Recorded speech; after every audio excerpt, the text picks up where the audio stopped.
and they're not easy to work with. They're very suspicious of everybody. And we were able to put the guy away that murdered the young woman that I had picked up. And actually, she haunted me for like 3 years. Kind of made me think like Whoopi Goldberg movie, The Ghost, where she keeps haunting the guy. Well, Well, June, how was she haunting you? Just out of curiosity. Well, she kept talking to me at night when I wanted to sleep, like, have you found him? Have you got it? Did you call him? And she would give me details of what happened. One time I opened up my closet, and I went to get something, and there she was. She appeared. And I said that, you have to stop this.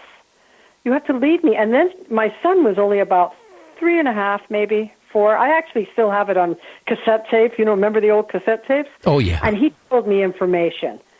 He said, there was a lady here, and I recorded it. And I let the police listen to that one, too. And he was absolutely right. We were both right. And many details. I took the police to a house in a small town on the coast here that I didn't know about.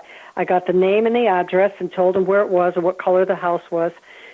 I just repeated whatever she told me. Eventually, the guy was arrested. He was arrested. He's still in prison. Oh, wow. Well, that's good that they caught him. And was it mainly because of the information you gave that put a lead on him? I drew a picture of him. It came to me, and I drew a picture, and the picture matched this guy. And he had been in the bar with her, and he offered her a ride home. Oh, wow. So they started showing around the picture, and people said, oh, yeah, I know who that is. Yeah, most of the time the police look at, like when I was talking to this one retired detective, that, people would come up to them all the time, psychics, and they I guess it depends on the officer, the police department, and, if they're open to it. But, I think they have cracked a lot of cases because of people doing what you do. Right, and it's really hard, and I get it. People call in with some strange things. The only reason this detective was taken more seriously is because a client of mine worked at the police station, 2 of them actually. One was an officer and one was 911 operator, and they both told him, no, she's for real. And so what he did is he interviewed me once, and then he brought the district attorney.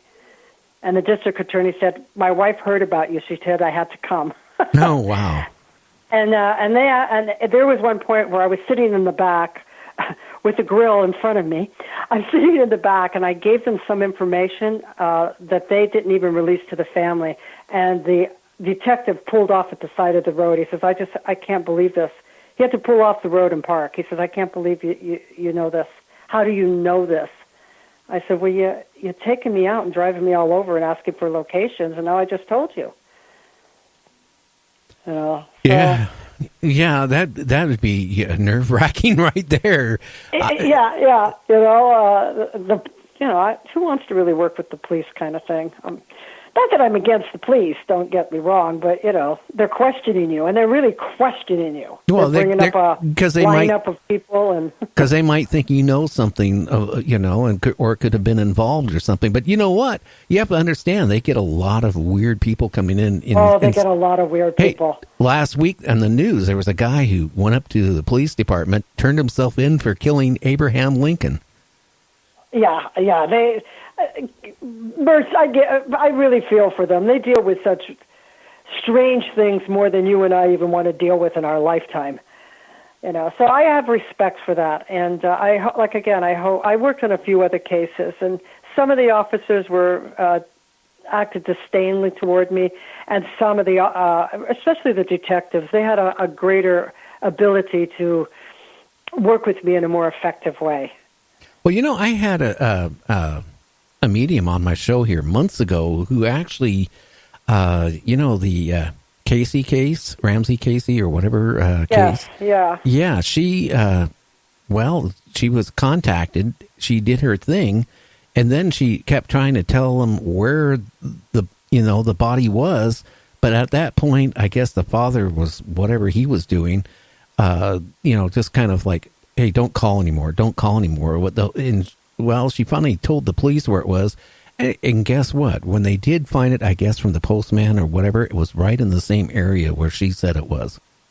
Yeah, and it's so hard as a psychic medium because you don't. The police work more on logical facts, and you don't always get that. You get the image and the you may see the trees, and you may see a particular area, and it's not necessarily right there, but it's not far from there because you're looking at images and pictures. And that's what makes it difficult to work with someone who is more factual, because psychics work on images and maybe partial messages. Someone will say, I said to somebody I used to do seances for my own enjoyment, and I said, oh, this man's name is Albert, or, and no. And then later on I said, my grandfather was Alfred. Oh, wow. I always say the living are the most difficult to deal with. Give me the dead any day. Now, I got to ask you some questions here, June. I mean, what got you when did you realize you had this gift? How old were you? I was 19, and I had been in a really bad car accident. I went through the windshield, and that's before seatbelts. And in the ambulance, I actually expired. I died for, very short time. I mean, I may have been dead 30, 40 seconds, and they brought me back. And when I came back as a different person. I just knew things about people. I knew things that I had no access to information about people, places, events. And it scared me at first. It was very frightening. It was not a pleasant experience to know these things. I went to the other side, and I had an experience on the other side, and I was sent back. I wanted to stay because it was so beautiful and so peaceful, and they said, nah. They waved me back. Go back. And then I woke up. I was in the hospital, and I had extensive plastic surgery on my face, Oh, wow. You can't tell by looking at your picture, but no. It's interesting. I had another mystic on that she was like in her, I think, 50s when it happened to her, 30s. Her and her husband got in a car wreck, and the car flipped over. Her husband expired and died, and she came close to dying, but when she was in the hospital for a long period of time, she said she had an out-of-body. And then, all of a sudden, she started seeing things, and it just got stronger and stronger. I think that I had read before, after this happened, I wanted to read everything to find out. I was always kind of interested in it. My mother used to watch One Step Beyond. You may be too young to remember that TV program. I put it this way, I'm going on 67, so I'm not a teenager anymore. Well, you're kind of young. So it was probably off the air by then. But my mother had this ability.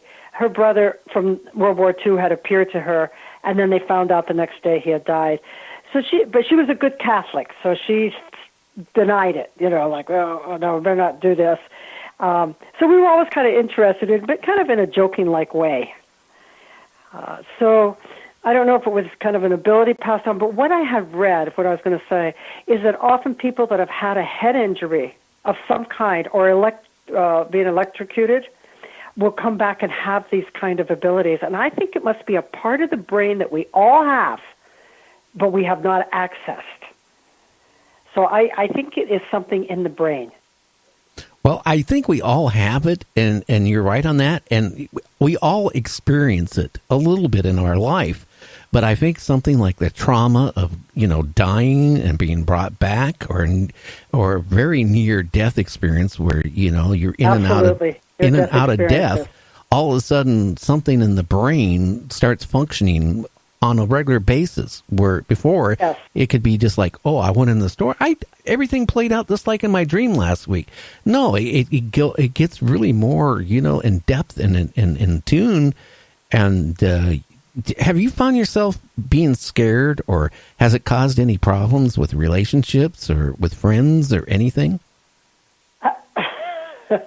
Yeah, I think we all have. I had to find the right life partner for myself. I went through a few, and they could not accept who I was, my psychic abilities. They just could not. Then I found the right one, and he says, well, I don't really have to be in on it, but it's you. It's who you are. And so I had problems with my family as I grew up in a very strict Catholic home, And I was told by a couple of family members that I was working with the devil now. So relationships changed. People that I knew and were friends with in neighborhoods and high school, they started making fun of me, and I couldn't be part of that anymore. So to that question, yeah, I had to go and develop a different kind of social life, a different life. And I found out there's plenty of us ones out there. I think there's a lot more than we even realize, because I think a lot of people either are scared to let their partner know or anybody know that they have these abilities. Yeah. Or they're scared to say anything because people will look at them like, well, you got a problem, But they do. Yeah, they got a problem in the way is I think it's good and it can be bad because, I've talked to people that kind of see the future a little bit and stuff. I wouldn't want to see the future. And, I honestly, if somebody came to me and said, hey, I was murdered, I need your help, that would be emotional stress. Didn't you find that? It is. Yeah. There was a young girl in Vallejo, California, young girl, 6'7", that was taken, and later her body was found. And I worked with the detective on that one. I had the exact way that the location was, how it looked. I named the person that was living in the house there, but it was again, my son as an adult, he doesn't like to do it, but once in a while he does. It was exactly as I described, but in another county. And after a while, I said that would be the last case I worked on. I stopped then. I won't work on any more murder cases. It's just not worth it emotionally. As you said, it's both a blessing and a curse, And I just said, no, I don't want to work anymore on murder victims. It's very sad because you actually experience it with them. You actually feel the pain. You see them being murdered. And I have different, and I wrote about it in my book. I decided I would include some of that because people asked me to, and I said, it's so difficult to be there and watch somebody be murdered. Oh, yeah. I mean, you can't stop it. You can't do anything. They've already are murdered. They're dead. And it's really hard, Gary. I just said that was it. No more. I don't want to work with it. Now, when it's happened, does like the when you seen the murder, does it just like one time, or does it replay and replay and replay on you? It can.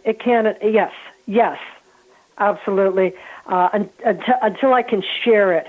Like one young woman, her was shot execution style by a motorcycle gang, her and her boyfriend, and it was over drugs, But she kept coming to me, and then I went to her friend and told her, and she said, I know whose daughter that is.